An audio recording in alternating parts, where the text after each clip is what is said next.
साथियों, अस्सलाम वालेकुम। आज हमारे बीच दो अजीमुद्दीन हस्तियाँ मौजूद हैं।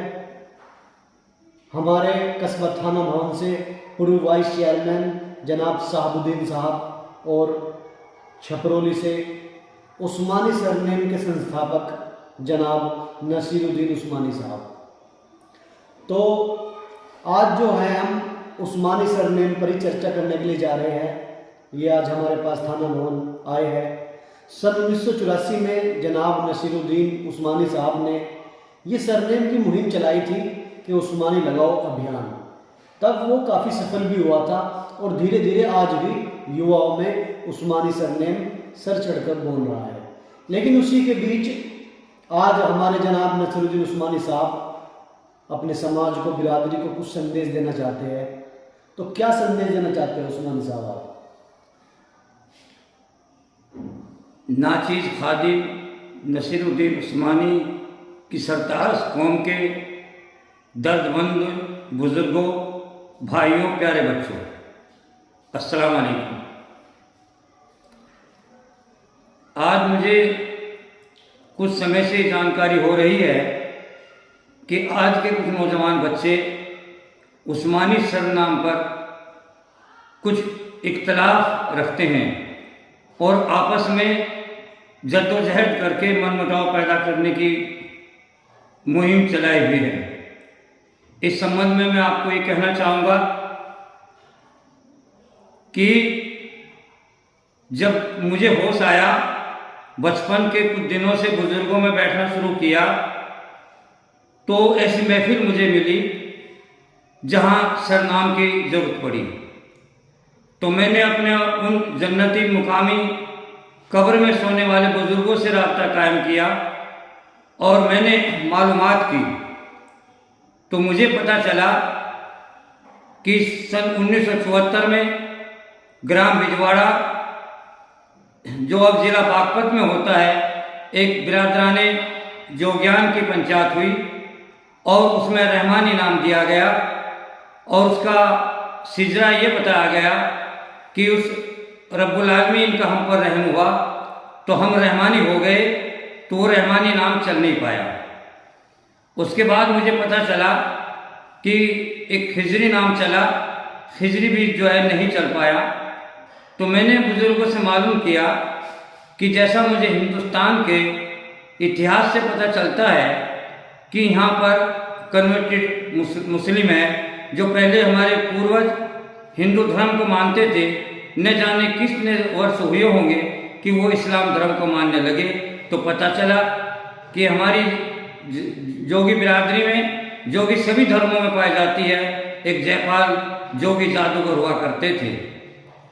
ख्वाजा मोइनुद्दीन चिश्ती रहमतुल्लाह अलैह अजमेर तशरीफ लाए और उनका आपस में जो है विचारों में इस तरह का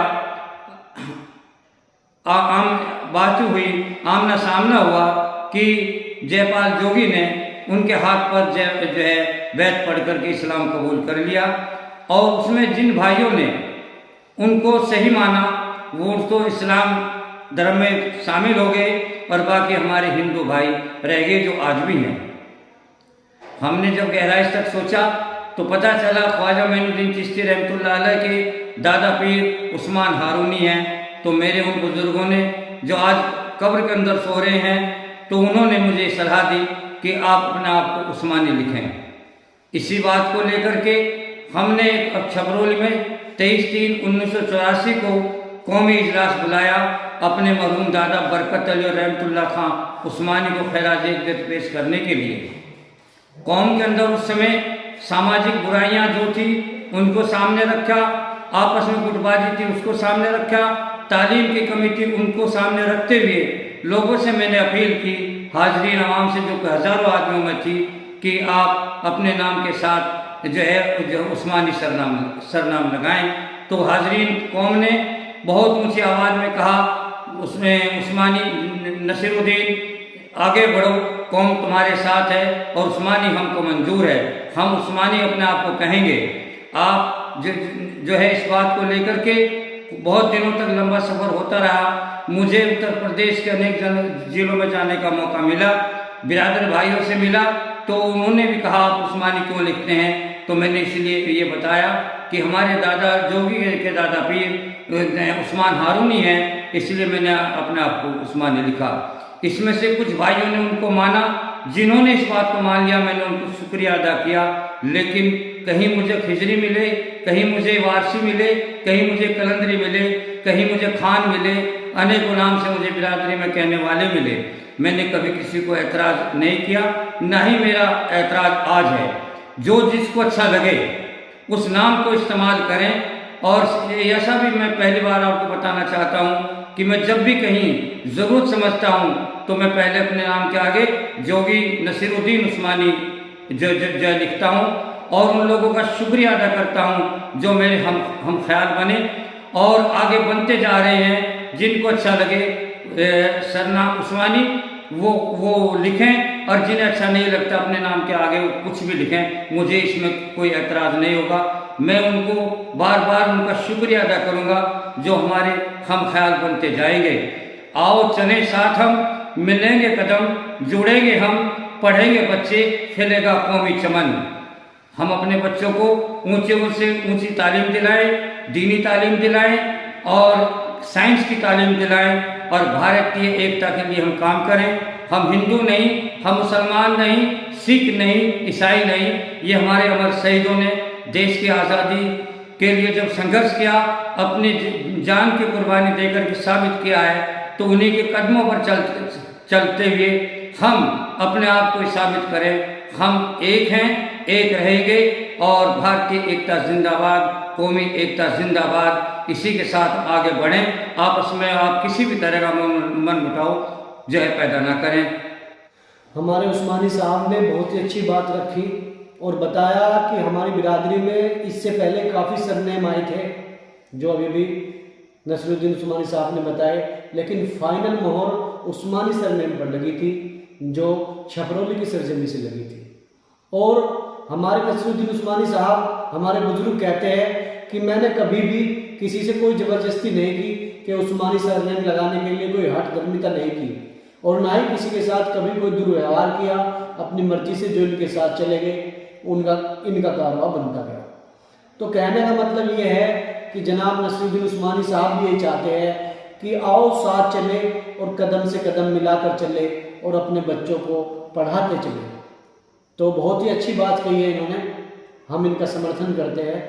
और एक सवाल, आज कुछ ऐसा मामला चल रहा है कि सिर्फ उस्मानिया या बिरादरान उस्मानिया ऐसे ऐसे शब्दों का इस्तेमाल हो रहा है। क्या बिरादरान उस्मानिया है या उस्मानिया सिर्फ सरनेम है? देखिए, उस्मानी जो है एक सरनेम है। बहुत अच्छी बात है।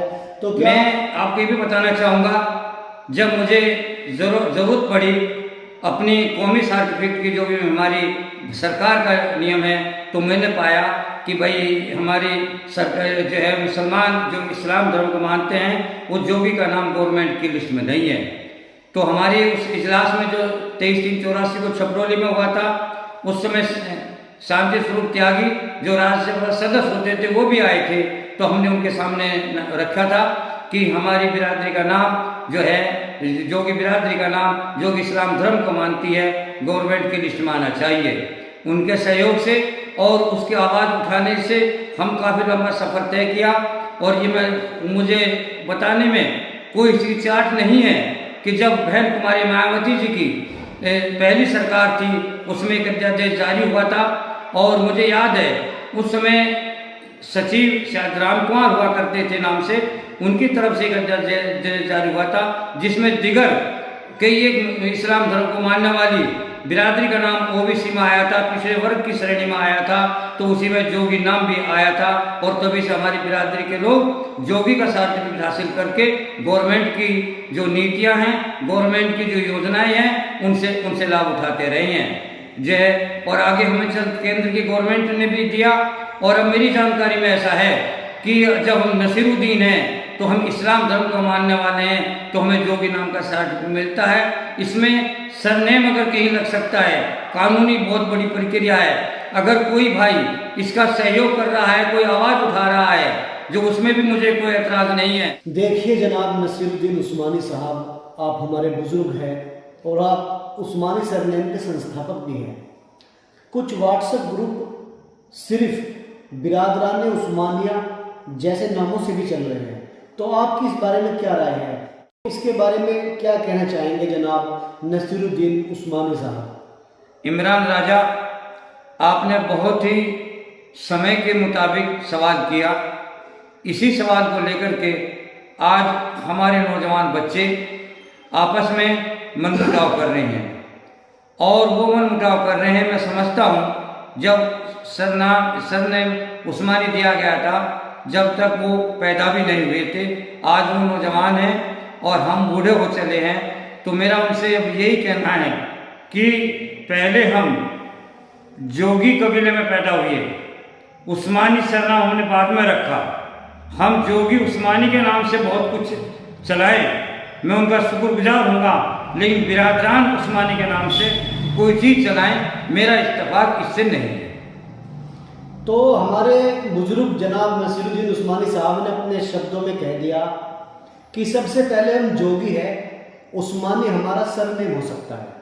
तो इसका सीधा सा मकसद है कि जितने भी व्हाट्सएप ग्रुप या ऑफलाइन संगठन हैं वो मुस्लिम जोगी उस्मानी संगठन के नाम से चलाए जा सकते हैं। सिर्फ उस्मानिया यानी बिरादरान उस्मानिया के नाम से संगठन नहीं चलाए जा सकते, क्योंकि जोगी का ही उपनाम उस्मानी है।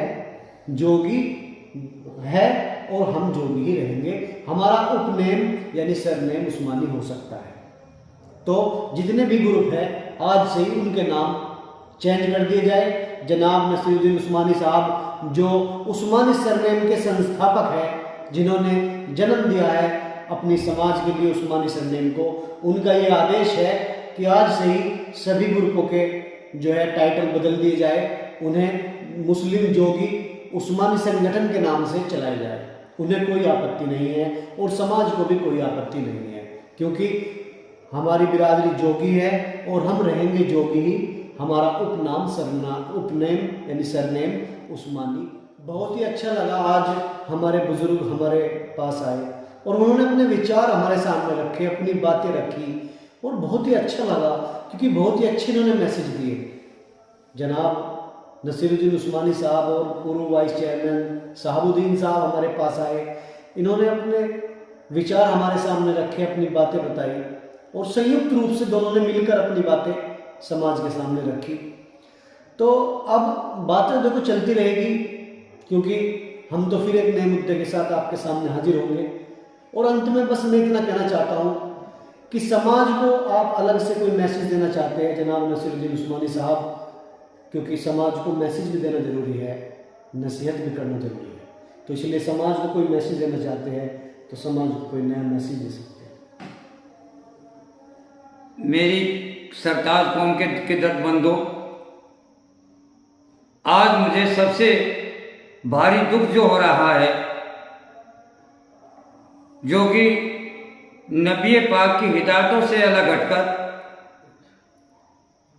काम करके अपनी शान और शौकत समझते हैं, उनके हालात पर मुझे बहुत ही अफसोस हो रहा है।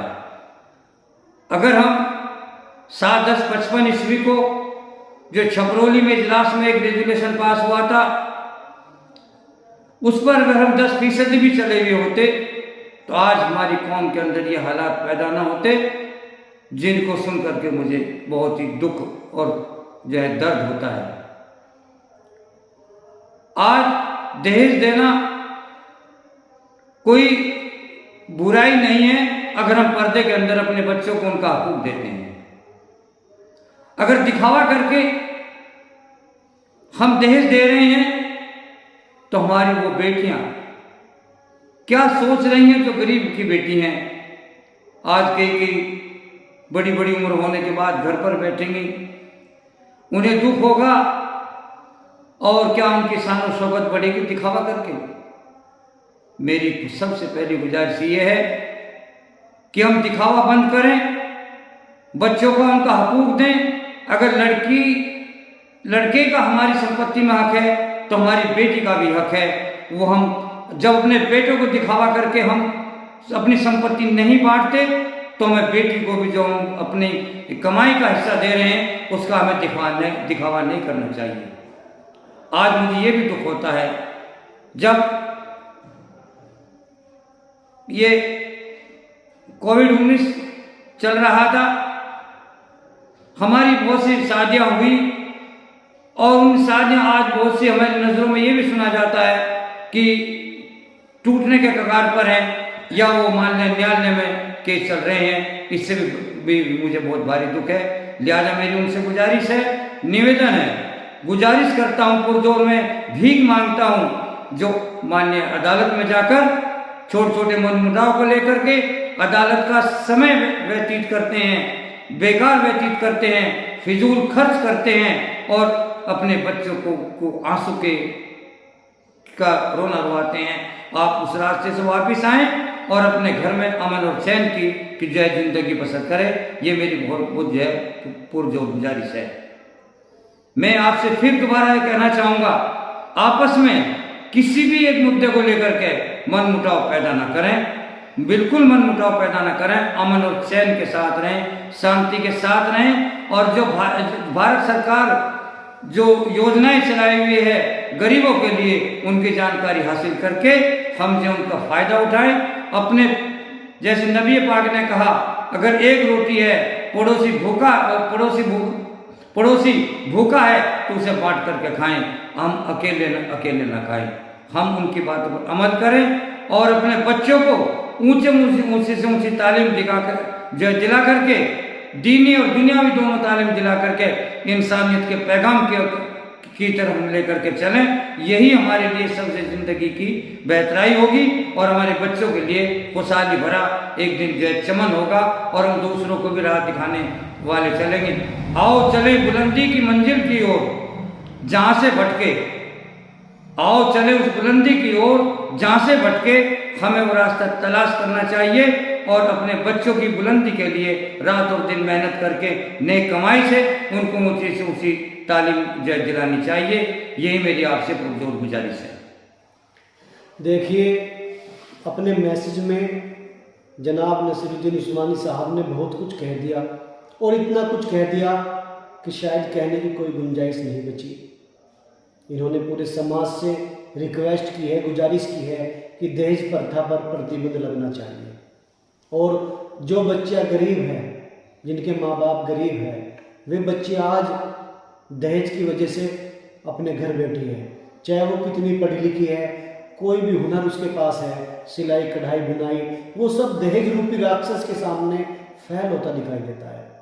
वही दर्द आपके सामने जनाब नसीरुद्दीन उस्मानी साहब ने रखा कि अगर दहेज भी दे तो वो इस तरीके से दे कि समाज को पता ना लगे, चुपचाप जो भी लड़की का हक है उसे चुपचाप गुप्त तरीके से दे दे, जिससे कि समाज में अन्य लड़कियां मतलब उस चीज़ का शिकार ना हो। पहली बात तो दहेज बिल्कुल ही बंद करने के लिए हमारे बुजुर्ग कह रहे हैं कि बिल्कुल ही बंद कर दिया जाए और सुन्नती तरीके से शादी की जाए। उसके बाद भी अगर कोई देता है तो वो इस तरीके से दे कि एक हाथ से दूसरे हाथ को पता न लगे। बहुत ही अच्छा संदेश दिया और मैं आप लोगों से गुजारिश करता हूँ कि इनके संदेश की जो है आपको अपने दिल में एक जगह बनानी चाहिए और उसका पालन करना चाहिए, मानना चाहिए।